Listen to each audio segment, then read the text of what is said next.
ಪಿತನ ಸುತನ ಮತ್ತು ಪವಿತ್ರಾತ್ಮರ ನಾಮದಲ್ಲಿ ಆಮೆನ್. ಮಹೋನ್ನತದಲ್ಲಿ ದೇವರಿಗೆ ಮಹಿಮೆಯು ಸಲ್ಲಲಿ, ಭೂಲೋಕದಲ್ಲಿ ಮನುಜರಿಗೆ ಶಾಂತಿ ಲಭಿಸಲಿ. ಭೂಲೋಕದಲ್ಲಿ ಮನುಜರಿಗೆ ಶಾಂತಿ ಲಭಿಸಲಿ. ಮಹೋನ್ನತದಲ್ಲಿ ದೇವರಿಗೆ ಮಹಿಮೆಯು ಸಲ್ಲಲಿ. ಗ್ಲೋರಿಯ ಒಡೆಯನು ನೀ ವಂದನೆ ಸರ್ವಶಕ್ತನೇ. ಪ್ರಭು ಕ್ರಿಸ್ತರಲ್ಲಿ ಆತ್ಮೀಯ ಸಹೋದರ ಸಹೋದರಿಯರೇ, ಈ ದಿನದ ಮುಂಜಾನೆಯ ಜೀವಸ್ವರ ಕೀರ್ತನೆಗಳು 14. ಇದರ ಟೈಟಲ್ ನೋಡುವುದಾದರೆ ನಾಸ್ತಿಕರ ದುಸ್ಥಿತಿ. ನಾಸ್ತಿಕ ಅಂದರೇನು? ದೇವರಿಲ್ಲ ಎಂದು ಹೇಳುವವನು ನಾಸ್ತಿಕನಾಗಿದ್ದಾನೆ. ಅವನಿಗೆ ಒದಗುವ ದುರವಸ್ಥೆ ಎಂಥದ್ದಾಗಿರುತ್ತೆ ಎಂಬುದಾಗಿ. ದೇವರಿಲ್ಲ ಎಂದು ಹೇಳುವವನು ಖಂಡಿತ ಶತದಡ್ಡ ಮೂರ್ಖ. ಯಾಕೆ ನಾಸ್ತಿಕರಾಗಿದ್ದಾರೋ ನಿಜವಾಗಿ ಅರ್ಥ ಆಗೋದಿಲ್ಲ. ಯಾಕಂದರೆ ಈಗ ಸಾಧಾರಣ ಒಂದು ಮನೆಯನ್ನ ನೋಡುವಾಗ ಈ ಮನೆ ಎಷ್ಟು ಸುಂದರವಾಗಿದೆ, ಈ ಮನೆಯನ್ನ ಕಟ್ಟಿದವರು ಯಾರಾಗಿರಬಹುದು ಎಂದು ಯೋಚನೆ ಮಾಡುತ್ತೇವೆ.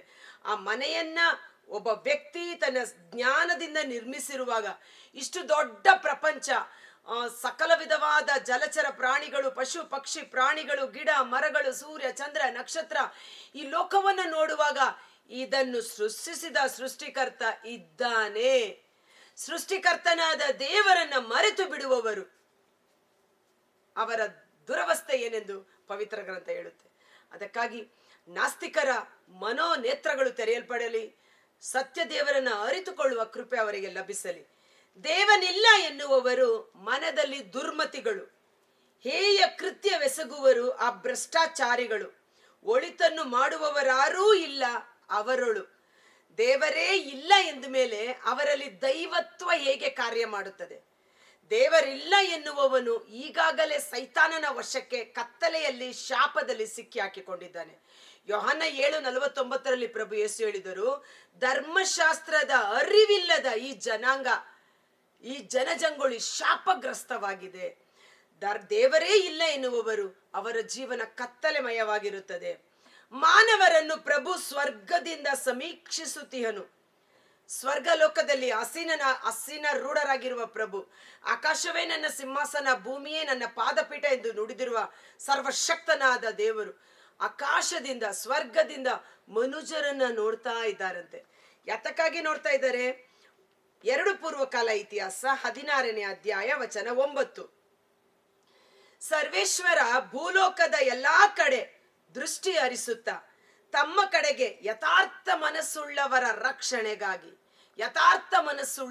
ರಕ್ಷಣೆಗಾಗಿ ಅಂದರೆ ಯಾರೆಲ್ಲ ಸರ್ವೇಶ್ವರನ ಸಹಾಯವನ್ನ ಕೋರಲು ಸಿದ್ಧರಾಗಿರುತ್ತಾರೋ, ಯಾರೆಲ್ಲ ದೇವರನ್ನು ಆಶ್ರಯಿಸಿಕೊಂಡಿದ್ದಾರೋ, ಯಾರೆಲ್ಲ ದೇವರ ಸಹಾಯಕ್ಕಾಗಿ, ದೇವರ ಶಕ್ತಿಗಾಗಿ, ದೇವರ ಬಲಕ್ಕಾಗಿ ಯಥಾರ್ಥ ಮನಸ್ಸಿನಿಂದ ಮೊರೆ ಇಡುತ್ತಾರೋ ಅವರಿಗಾಗಿ, ಅವರ ರಕ್ಷಣೆಗಾಗಿ ತಮ್ಮ ಪ್ರತಾಪವನ್ನು ತೋರ್ಪಡಿಸುತ್ತಾರೆ.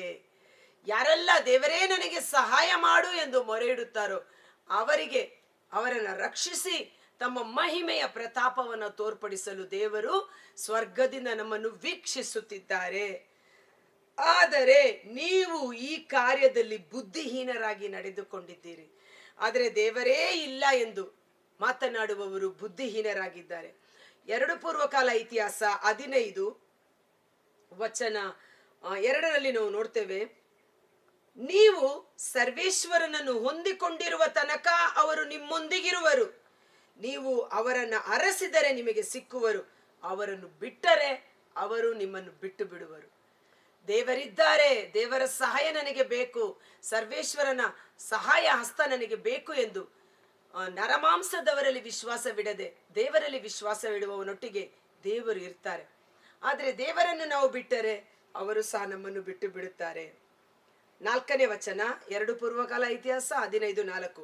ಅವರು ತಮ್ಮ ಇಕ್ಕಟ್ಟಿನಲ್ಲಿ ಇಸ್ರಾಯೇಲ್ ದೇವರಾದ ಸರ್ವೇಶ್ವರನ ಕಡೆಗೆ ತಿರುಗಿಕೊಂಡರು, ಹುಡುಕಿದಾಗ ಸರ್ವೇಶ್ವರ ಅವರಿಗೆ ಸಿಕ್ಕಿದರು. ಮನಪೂರ್ವಕವಾಗಿ ಹುಡುಕುವ ಪ್ರತಿಯೊಬ್ಬರಿಗೂ ಈಗೋ ನನ್ನನ್ನೇ ನಾನು ಸಾಕ್ಷಾತ್ಕರಿಸಿಕೊಳ್ಳುತ್ತೇನೆ. ಮನಪೂರ್ವಕವಾಗಿ ಯಥಾರ್ಥ ಮನಸ್ಸಿನಿಂದ ಪ್ರಾರ್ಥನೆ ಮಾಡುವ ಪ್ರಾರ್ಥನೆಗೆ ನಾನು ಸದುತ್ತರವನ್ನು ಕೊಡುತ್ತೇನೆ.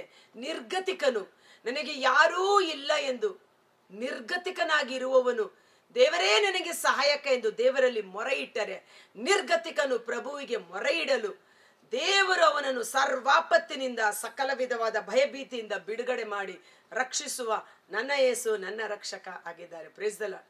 Hallelujah, hallelujah. ಈ ಲೋಕದಲ್ಲಿ ಜೀವಿಸಲು ನಮಗೆ ದೇವರ ಸಹಾಯವಿಲ್ಲದಿದ್ದರೆ ಅದು ಪರಿಪೂರ್ಣವಾಗಿ ಜೀವಿಸಲು ಸಾಧ್ಯವಾಗುವುದಿಲ್ಲ. 3ನೇ ವಚನ, ದಾರಿ ತಪ್ಪಿದ ದ್ರೋಹಿಗಳು ಅವರೆಲ್ಲ, ಒಳಿತನ್ನು ಮಾಡುವವನಿಲ್ಲ, ಓರ್ವನೂ ಇಲ್ಲ. ದುರ್ಜನರೆನ್ನ ಜನರನ್ನು ಅನ್ನದಂತೆ ನುಂಗುವುದೇಕೆ? ದುರ್ಜನರು ದೇವರ ಮಕ್ಕಳನ್ನ ಅನ್ನದಂತೆ ನುಂಗುವುದೇಕೆ, ಅಂದ್ರೆ ನಾಶ ಮಾಡುವುದೇಕೆ? ಪ್ರಭುವನ್ನು ನೆನೆಯದ ದುಷ್ಕರ್ಮಿಗಳಿಗೆ ಅರಿವಿಲ್ಲವೇಕೆ? ಸಜ್ಜನರ ಸಂಘದೊಳು ದೇವನಿರಲು ದುರ್ಜನರಿದೋ ದಿಗ್ಭ್ರಾಂತರಾಗುವರು.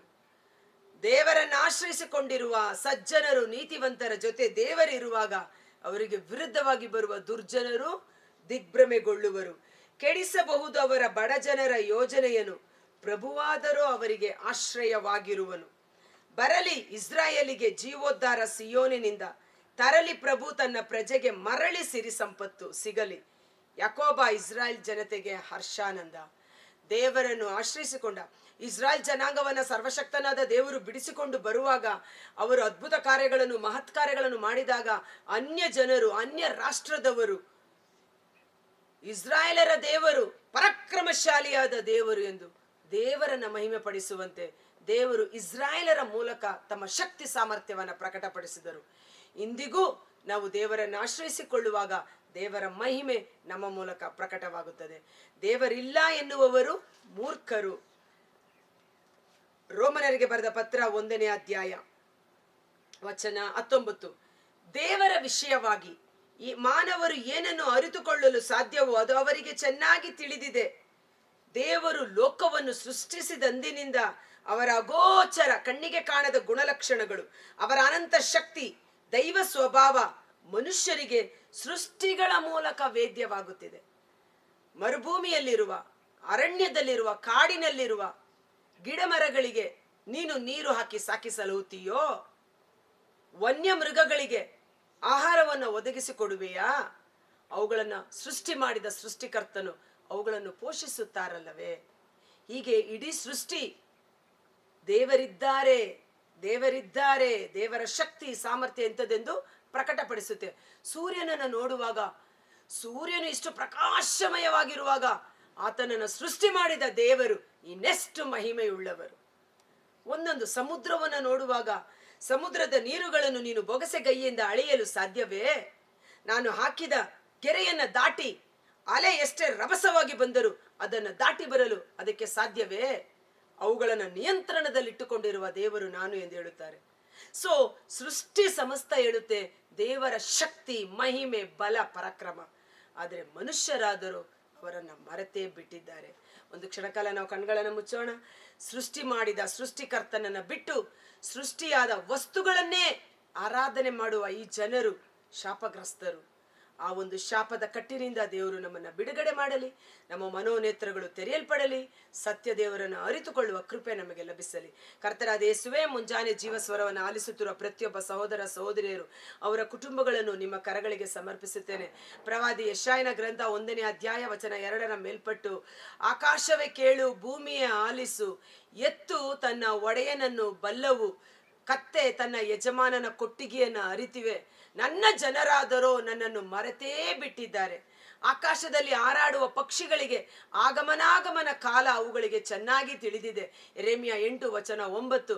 ಆದರೆ ನನ್ನ ಸ್ವಂತ ಜನರು, ನಾನು ನನ್ನ ಸ್ವಂತ ರೂಪದಲ್ಲಿ ಸೃಷ್ಟಿ ಮಾಡಿದ ಜನರು ನನ್ನನ್ನು ಮರೆತೇ ಬಿಟ್ಟಿದ್ದಾರೆ. ಹೌದು ಪ್ರಿಯ ಸಹೋದರ ಸಹೋದರಿ, ಈ ಸಮಯದಲ್ಲಿ ದೇವರಿಗೆ ಕೊಡಬೇಕಾದ ಪ್ರಥಮ ಸ್ಥಾನ, ದೇವರಿಗೆ ಕೊಡಬೇಕಾದ ಘನತೆ, ಗೌರವ, ಮಹಿಮೆ ದೇವರಿಗೆ ಸಲ್ಲಿಸೋಣ. ದೇವರಿಗಿಂತ ಮಿಗಿಲಾಗಿ ಯಾವುದನ್ನು ಪ್ರೀತಿಸದೆ, ದೇವರ ಸ್ಥಾನದಲ್ಲಿ ಯಾವುದೇ ವ್ಯಕ್ತಿಗಳಾಗಲಿ, ವಸ್ತುಗಳನ್ನಾಗಲಿ, ಗಿಡ ಮರ ಪಕ್ಷಿ ಪ್ರಾಣಿಗಳನ್ನಾಗಲಿ ಆರಾಧನೆ ಮಾಡದಂತೆ ಸದಾ ಕಾಲಕ್ಕೂ ಭೂಮಿ ಆಕಾಶವನ್ನು ಸೃಷ್ಟಿ ಮಾಡಿದ ಸೃಷ್ಟಿಕರ್ತನಿಗೆ ಸ್ತುತಿ, ಸ್ತೋತ್ರ, ಘನ, ಮಾನ, ಗೌರವ ಸಲ್ಲಿಸಲಿ. ಕಣ್ಣಿಗೆ ಕಾಣದೇ ಇದ್ದ ದೇವರು ಕಣ್ಣಿಗೆ ಕಾಣುವ ರೂಪದಲ್ಲಿ ಅದೃಶ್ಯ ದೇವನ ಸದೃಶ್ಯ ರೂಪವಾಗಿ ಈ ಲೋಕದಲ್ಲಿ ಇಳಿದು ಬಂದು ನಮ್ಮ ಪಾಪಗಳಿಗಾಗಿ ತನ್ನ ಪ್ರಾಣವನ್ನು ಕೊಟ್ಟು ನಮ್ಮನ್ನು ರಕ್ಷಿಸಿದ ನನ್ನ ಯೇಸು ನನ್ನ ರಕ್ಷಕ. ಯೇಸುವಿನ ನಾಮಕ್ಕೆ ಸ್ತುತಿ ಸಲ್ಲಲಿ. ಆಕಾಶದ ಕೆಳಗೆ ಭೂಮಿಯ ಮೇಲೆ ನಮ್ಮನ್ನು ರಕ್ಷಣೆ ಮಾಡುವ ಏಕೈಕ ನಾಮ ಶ್ರೀ ಯೇಸು ನಾಮ. ಆ ಯೇಸು ನಾಮದ ಶಕ್ತಿಯಿಂದ ನಮ್ಮ ಅಸತ್ಯ ನಮ್ಮಿಂದ ಬಿಡುಗಡೆಯಾಗಲಿ, ಕತ್ತಲೆಯ ಜೀವನ ನಮ್ಮಿಂದ ಬಿಡುಗಡೆಯಾಗಲಿ, ಸತ್ಯ ಜ್ಞಾನ ಪ್ರತಿಯೊಬ್ಬರ ಮನೋನೇತ್ರಗಳಲ್ಲಿ ತೆರೆಯಲ್ಪಡಲಿ. ಯೇಸುವೇ ನಿಜವಾದ ದೇವರು ಎಂದು ಅವರು ಅರಿತು ರಕ್ಷಣೆಯನ್ನು ಹೊಂದಿಕೊಳ್ಳುವ ಕೃಪೆ ಪ್ರತಿಯೊಬ್ಬರಲ್ಲಿ ಕಾರ್ಯ ಮಾಡಲಿ. ರೋಮ 14:12 ಪ್ರತಿಯೊಂದು ಕಾಲುಗಳು ನನ್ನ ಮುಂದೆ ಮೊಣಕಾಲೂರುವುವು, ಸರ್ವೇಶ್ವರನೇ ನಿಜವಾದ ದೇವರು ಎಂದು ಎಲ್ಲಾ ನಾಲಿಗೆ ಅರಿಕೆ ಮಾಡುವಂತೆ ಮಾಡುತ್ತೇನೆಂದು ವಾಗ್ದಾನ ಮಾಡಿರುವ ದೇವರ ವಾಕ್ಯ ಪ್ರತಿಯೊಬ್ಬರಲ್ಲಿ ಕಾರ್ಯ ಮಾಡಲಿ. ಅಂದು ಯೆಹೋಶುವನು ನುಡಿದ ರೀತಿಯಲ್ಲಿ ನಾನು ನನ್ನ ಕುಟುಂಬ ಸರ್ವೇಶ್ವರನನ್ನೇ ಆರಾಧಿಸುವೆವು. ಇಂದು ನಾವು ತೀರ್ಮಾನ ಮಾಡೋಣ, ನಾನು ನನ್ನ ಕುಟುಂಬ ನನ್ನ ಸಂತತಿ ಸಂತಾನ ಯೇಸುವಿಗೆ ಸ್ವಂತ.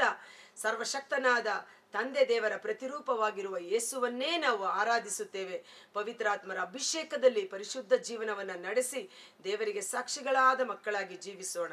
ಈ ಲೋಕದಲ್ಲಿ ದೊಡ್ಡ ದೊಡ್ಡ ಜ್ಞಾನಿಗಳನ್ನ ನಾಚಿಕೆಗೀಡು ಮಾಡಲು ಮೂರ್ಖರಾದ ನಮ್ಮನ್ನು ದೇವರು ಆಯ್ಕೆ ಮಾಡಿಕೊಂಡಿದ್ದಾರೆ. ದೊಡ್ಡ ದೊಡ್ಡ ಬಲಶಾಲಿಗಳನ್ನ ನಾಚಿಕೆಗೀಡು ಮಾಡಲು ಬಲಹೀನರಾದ ನಮ್ಮನ್ನು ಆಯ್ಕೆ ಮಾಡಿಕೊಂಡು ಅವರ ಕರುಣೆಯಿಂದ ನಮ್ಮನ್ನು ತುಂಬಿಸಿ ಅವರ ಮಹಿಮೆಯ ಪಾತ್ರೆಗಳಾಗಿ ಈ ಲೋಕದಲ್ಲಿ ಯೇಸುವಿಗೆ ಸಾಕ್ಷಿಗಳಾಗುವಂತೆ ಯೇಸುವಿನ ಅದ್ಭುತಕರವಾದ ನಾಮದಲ್ಲಿ ಪ್ರಾರ್ಥಿಸಿ ಬೇಡಿ ಹೊಂದಿಕೊಳ್ಳುತ್ತೇವೆ. ಆಮೇನ್. God bless you. ಈ ವಿಡಿಯೋ ಲಿಂಕನ್ನು ಪರರಿಗೂ ಶೇರ್ ಮಾಡಿ ಆಶೀರ್ವಾದವನ್ನು ಹೊಂದಿಕೊಳ್ಳಿ. ದೇವರಲ್ಲಿ ವಿಶ್ವಾಸವಿಡುವವನು ಅವನು ನಾಚಿಕೆಗೆ ಲಜ್ಜೆಗೆ ಅವಮಾನಕ್ಕೆ ಗುರಿಪಡಿಸುವುದಿಲ್ಲ. ಆತನಲ್ಲಿ ವಿಶ್ವಾಸವಿಟ್ಟವರು ಪ್ರಕಾಶಿಸುವವರಾಗಿದ್ದಾರೆ. ಈ ಲೋಕದಲ್ಲಿ ನಕ್ಷತ್ರದಂತೆ ಕಂಗೊಳಿಸುವುದಕ್ಕಾಗಿ ಅಭಿಷೇಕಿಸಲ್ಪಟ್ಟ ಜನಾಂಗ ನಮ್ಮದಾಗಿದೆ. Thank you.